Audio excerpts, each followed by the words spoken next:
Oh, Megatron. No? Omegatron. Ah.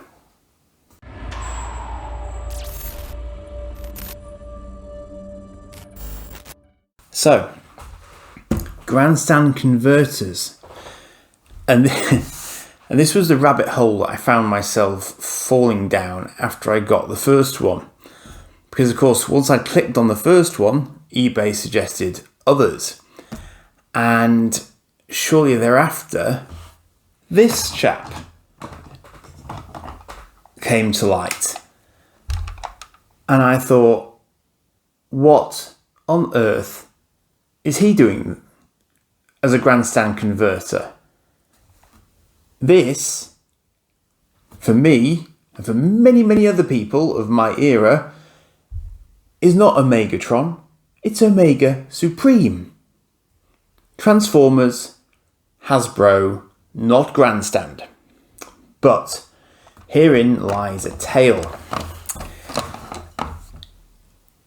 In the UK, I followed the Transformers comic, and I followed the Transformers cartoon, and here is Omega Supreme on the front cover of the Transformers UK comic. This is issue 71 of July 1986. Recently purchased from eBay. I did have this already, but I wanted to show it to you on camera because, as you can see, his colours as Omega Supreme are decidedly different to the colours that you see here. This actually looks like a sort of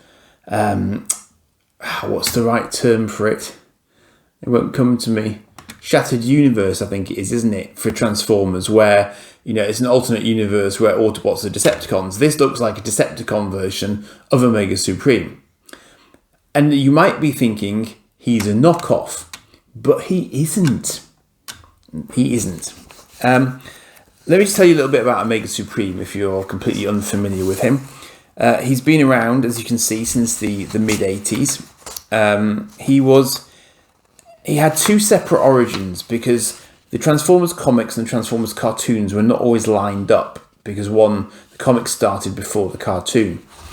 But in this comic, Omega Supreme was constructed as sort of a rocket, bizarrely, as a rocket base and a sort of circular track around which a little tank rolls. And as you can see here, he's left to guard the Ark when the Autobots are out on missions. This is the first time we see him, designed by Grapple, brought to life by Prime's creation matrix, and he absolutely destroys the Decepticon task force that goes to try and invade the Ark when the Autobots are absent, to the point where the only ones who actually get away from him are Megatron and Laserbeak, and even they're in bad shape. So he was an absolute beast. He has a rocket mode, and this guy has rocket mode too. One arm off, other arm off. Combine the two, and lo and behold, you have a rocket ship, which is part and parcel of his combined form. Now, this is not all of him. I got this chap without a box, but nevertheless in quite good condition. He's missing a few pieces here and there. There should be additional leg armour, and there should be red clips front and back of his legs to hold that armour in place. But broadly speaking, he is complete as he is. And I rather like his... One thing that I noticed immediately was that his arm joints are incredibly stiff. And if you have a look at my recent Valkyrie video, you'll see that his arm joints are actually very, very similar to the Valkyries. So again, classic Japanese engineering of that era. He's actually got far more articulation as a toy than I thought he was going to have. But this guy is identical to the Hasbro Omega Supreme of that era. So you may be wondering how this came to be. Well, if you've been following my other Convertors videos, you'll be aware that Grandstand clearly went on a bit of a shopping spree, and they started licensing toys like Omega Supreme / Omegatron from various Japanese toy firms. His story is a little bit quirky because he and a character called Skylynx, who's bizarre as Transformer toys go, both motorized, so that his tank form is powered and goes around the circuit. His head goes round, it lights up. You might be able to hear the motor there, and he probably would still work if I sorted him out properly. But you can see these are part of the tracks that form his track, which the tank form can roll round. But the interesting thing was that he is neither Takara nor Takatoku. He was created, well, I say he was created by, he was licensed to Grandstand and to Hasbro in the US by a little firm called Toybox, who then died shortly thereafter, as far as I can tell. But apparently, he was actually designed ultimately by Tomy, which is a funny old thing because I have various Tomy Zoids in this house, which I very much enjoy the design of, and Tomy later merged with Takara.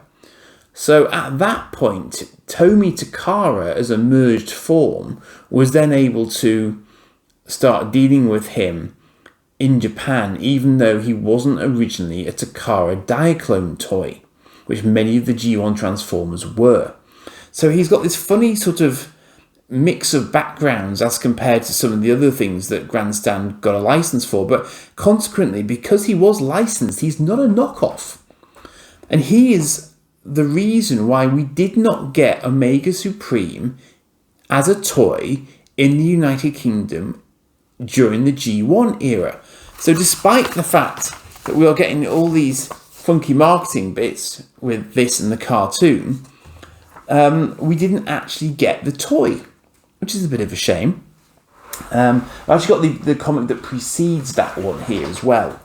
And you can actually see that this is his introduction. And the plot line that was going on, if you're at all curious, was that the Autobots wanted to get a shot of Devastator combining so that they could duplicate the combiner process. And there you can see that is Omega Supreme getting introduced to the Autobots as a whole. And that was how he came to be in the comics. But in the cartoon, he just suddenly arrived one day. I mean, the cartoon's funny because in the cartoon, he lands with just that rocket form that I showed you, and then all of him suddenly appears. So people have apparently there's a subspace pocket that he has where all these other bits kind of shrink into, I guess, because he's a transformer. That does happen, and so wherever he ends up, he can then express all his other parts to be able to form his battle station mode when he gets there. So, and indeed his robot form, because his robot form is dependent on having the tank and the tracks and the rocket, as you can see. So that was kind of an odd thing, but weirdly, I had in my head that in the cartoon he was a bit rubbish, and I think the reason for that was that of the later cartoon series, I got videos like The Key to Vector Sigma, and that cartoon had him in it, but apparently I've just found out that it was actually edited in such a way that at one point he blows up for no apparent reason over the course of that cartoon. So I thought, oh, Omega Supreme's a bit rubbish, but actually it turns out they cut a piece of the storyline out, presumably for time, where Shockwave actually damaged him, so that he's actually been holding himself together to get the other Autobots back to Earth, and then he sort of explodes because he's taken critical damage, which makes a lot more sense, of course. But in the comics, he was a complete and utter badass. And let me just read you this bit from the comics, because not only does he, when he's cutting into the Decepticons, he just has this sort of epic sequence of lines. And I haven't bought my glasses, which is probably a mistake. So he basically says, "Prepare to meet your manufacturer, Decepticons. He says, "I am the guardian of the gates, the junction of your destruction, the laser lighting the way to your doom, the planner of your obsolescence, the furnace that fires your demise. I am the number you cannot compute, Decepticon." And he can take hits from Megatron's fusion cannon and shrug them off. I mean, he is literally like the last line of defense for the Autobots, and he does feature on and off in the comic after that. But he is in the cartoon a little bit more as well. But I say the really fascinating thing about him is that ultimately Grandstand got hold of him not knowing that he was going to be a Transformer, and in doing so blocked him from being a Transformers toy in the United Kingdom market. And he was not alone in that. There are others that came down that line like Whirl and Roadbuster, which I think we also didn't see in the UK until there came a time when their designs weren't protected and we got third-party versions of them and so on. So that does explain why we probably didn't get. I mean, I don't know that. I don't think Grandstand did anything with Roadbuster or Whirl, so I don't actually know what happened to them. But it may well be that they simply got caught up as part of Toybox going under.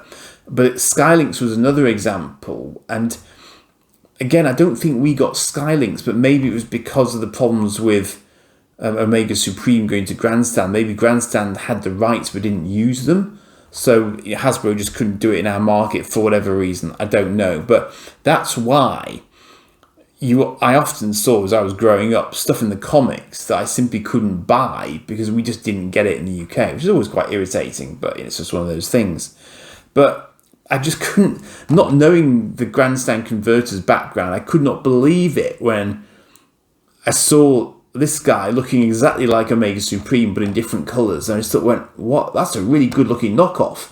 And then it turned out it wasn't a knockoff, because functionally and everything else, he is, to all intents and purposes, Omega Supreme. And what's even weirder is that they called him Omegatron. And I was like, did they know? Or did Hasbro take the Omega Supreme from Omegatron in the first place? I don't know which came first. It might have been sheer coincidence, because as you'll have seen from one of my other recent videos, they did do Alphatron and they did a Deltarian fighter. So this guy was actually the ultimate baddie of the converter range. He was actually the guy who was sort of leading all the other nasty converters. So it kind of makes sense that he'd be the Omega, i.e. the end of all things. That makes a lot of sense. And just ironic that Omega would then be Omega Supreme. What was even funnier, and hence my intro to the video, is that he's got Megatron in his name. And again, I don't know where that came from as a concept, but he's Omegatron. It's like, why have I not heard of this guy before? Because that's so obvious. And it's just like completely random that like 40 years later, I find this sort of stuff out. And even weirder still was the sort of that sort of Tommy connection.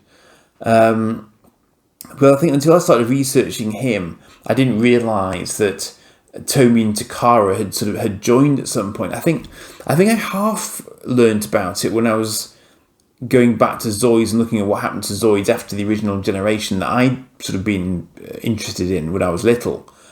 So I sort of knew that had happened, and I think I'd noticed it with it might even have been with, I don't know if it was with some of the Hasbro Pulse stuff that was kind of where Takara Tomy was perhaps mentioned as a licensor or something on that. I'm not quite sure how that came about, but the licensing side of things is fascinating, because licensing often happens on a territorial basis, or at least it used to, and that's why we see so many slightly different variants of toys like this from the 1980s in Italy, France, Spain. Sometimes you'll get an entire European license, but for whatever reason, the United Kingdom, maybe because we had a lot of very strong toy companies at that point, but the United Kingdom clearly often got its own license outside of the European licenses. So we got a slightly different type of product line as compared with everyone else everywhere else. So that's why you see people like me getting excited about originals generation sort of perceptors, sorry, not perceptor, reflectors, because we just didn't get them. I think sometimes we could send away for them. Sometimes there were special offers where you could get them, but otherwise you were just stuffed, basically. So you just had to wait or hope that somebody you knew, had a contact in America who could send you them across, because otherwise you just didn't see them. So it was definitely not something I would ever have imagined owning. But he's definitely going to take pride of place somewhere in one of my displays, because he's such a good detailed bot that, as a sort of it's just funny because he's neither a knockoff nor a transformer. He's this strange sort of mid ground, and don't think any of the other Grandstand converters that I've seen have had that that sort of crossover, if you like. I did once own a Shockwave, which wasn't a Shockwave, because again, Shockwave we didn't get, because Shockwave was released as this, was it like a sort of Space Magnum or something, and there was some other variant of his model that got released in the UK. So again, we didn't get Shockwave as a Transformers toy here, but it was possible to get the same model. And clearly, this same was true of Omega, had I but known at the time. Because I bet he was in shops and in the Argos catalogue. In fact, I think someone's told me as much. But for whatever reason, he did not catch my eye at that point in time. Maybe because this came out before the Associated Transformers marketing. Or maybe I just didn't think he'd be that clever, but I didn't think he'd be that articulated. I don't know. Probably way out my price range as well, because he was a big box. I mean, he definitely would have been sort of, I don't know, a good sort of maybe 40 quid, which back then would have been a lot of money. He is not a pocket money transformer, and very few transformers had batteries in them in those days. He would have been the exception rather than the rule. The vast majority of, the most you got was a bit of friction pullback. That was it. So he would have been unusual at the time for being a battery powered transformer as well. Which I think again is something I'd perhaps not appreciated until I actually got my hands on him.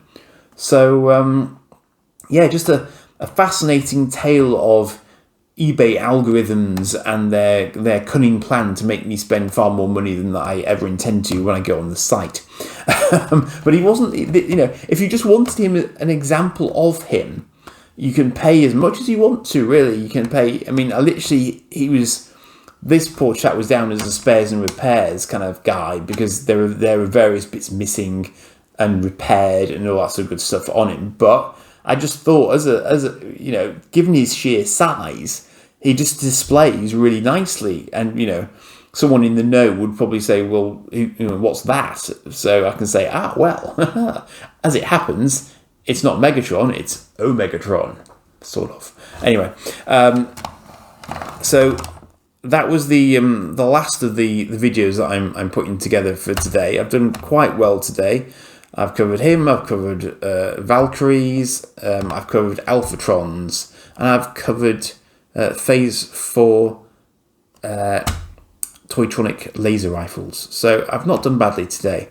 And on that bombshell, please do like and subscribe the channel as ever, and I'll see you for the next one. Cheers for now.